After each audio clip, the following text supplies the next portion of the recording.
বাংলাদেশে তো অনেক নায়ক রয়েছে, সাকিব খানই কেন? দেখুন, বাংলাদেশে যে নায়ক রয়েছেন এটা ভুল কথা। বাংলাদেশের নায়ক ছিলেন, যেমন আপনার সালমান শাহ ছিলেন, মান্না সাহেব ছিলেন। তারপরে আমরা সেরকম কোয়ালিটিফুল নায়ক পাইনি। আমরা এখন যাদেরকে পাচ্ছি তারা হচ্ছে অভিনেতা। অভিনেতা। শাকিব খান থেকে অনুপ্রাণিত হয়ে তারা আসছেন আমাদের এখন যে মিডিয়া অঙ্গনে।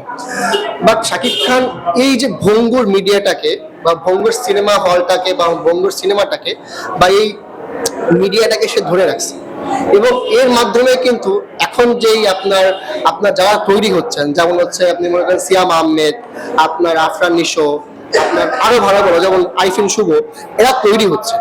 এরা এখন পুরো শাকিব খানের কাছাকাছি যাবে কিনা আমি বলতে পারছি না, তো তারা কাছাকাছি গেছে। এবং আমি মনে করি যে যদি শাকিব খান আরো 10 বছর বা আরো 15 বছর 20 বছর এদেরকে সার্ভিস দিতে পারে, আমাদেরকে সার্ভিস দিতে পারে, এবং আমরা চাই যে তার কাছ থেকে আরো ভালো কোয়ালিটিফুল কন্টেন্ট যদি পাই, তাহলে কি হবে যে আমাদের মিডিয়াটা আরো বেশি উন্নত হবে। এবং আপনি জানেন কিনা জানি না, আমাদের শাকিব খানের মাধ্যমে বহির্বিশ্বে সিনেমা বা বহির্বিশ্ব আমাদেরকে চিনি। দুই সাকিবিয়ান আমি। সো এক সাকিব হচ্ছে খেলার মাধ্যমে মানুষকে চিনে, এবং আরেক সাকিব হচ্ছে এই সিনেমার মাধ্যমে মানুষ চিনে তাকে। প্রিন্স নিয়ে আপনার প্রত্যাশা কেমন? আমি শাকিব খানের রিসেন্টলি খুব ভালো ভালো কন্টেন্ট আপলোড দেখছি, এবং তার যে কোয়ালিটি আছে, মানে তার যে ডেডিকেশন আছে এবং তার যে একটা প্যাশন আছে এই মুভির প্রতি, সেটা তার রিসেন্টলি খুব কাজগুলোতে খুব বেশি পরিমাণে ছাপ ফেলছে। এবং আমি মনে করি যে এই সিনেমাটাও খুব ভালো একটা হিট দিকে করবে। কোশ্চেনটা হচ্ছে গিয়া, সাকিব খান কাকে বলা হতো রিক্সাওয়ালা, দিনমজুরদের হিরো, বর্তমানে তার জনপ্রিয়তা দিন দিন বাড়ছে। এই ব্যাপারে আসলে আপনার মতামত কেমন? আমি কোনোদিনই মনে করি শাকিব খান রিক্সাওয়ালার মানুষ। শাকিব খান সাধারণ মানুষের, এবং আগে যেটা আপনি বলছেন যে আমি আপনার সাথে একমত হতে পারছি, কারণ কি আগের কালের যে কন্টেন্ট গুলো ছিল এগুলো কোয়ালিটিফুল কন্টেন্ট ছিল না। সো আমরা তো চাই যে কোয়ালিটিফুল কন্টেন্ট আমাদের থেকে, যেরকম হচ্ছে সাউথ ফিল্ম যারা তৈরি করে, আপনার হচ্ছে বলিউড, টলিউড, এরপর হচ্ছে আপনার ডলিউড, আমাদের ঢাকা। সো আমাদের ঢাকা কিন্তু অনেক পিছিয়ে ছিল, বাট এখন তারা অনেক উন্নতির দিকে আগাচ্ছে, আগেটা ছিল না।